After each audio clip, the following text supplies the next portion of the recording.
Hey guys, welcome back to the channel. In today's guide, I'll show you how to get over 350 golden wrenches every single month in Last Z Survival Shooter. Let's get into it.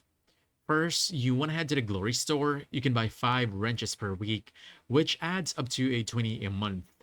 Next, if you're VIP level 5, the VIP store gives you 10 per week. That's another 40 a month.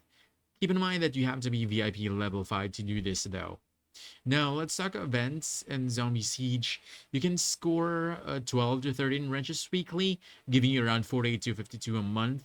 Then, the digging for treasure event. If you're in an active alliance, you can net anywhere from 30 to 40 per week, and that's well over 120 a month.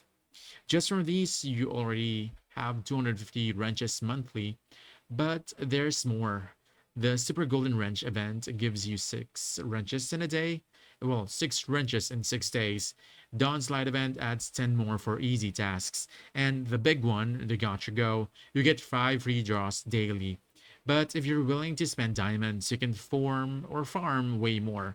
Pro tip, just aim for the 120 wrench reward. It gives you the best value for your keys. Add it all up, you're easily looking at 300 to 350 golden wrenches every month, enough to actually keep your tank fully upgraded and battle ready. And that's it. If you found this video helpful, don't forget to hit that like button, subscribe for more quick guides, and I'll see you in the next one.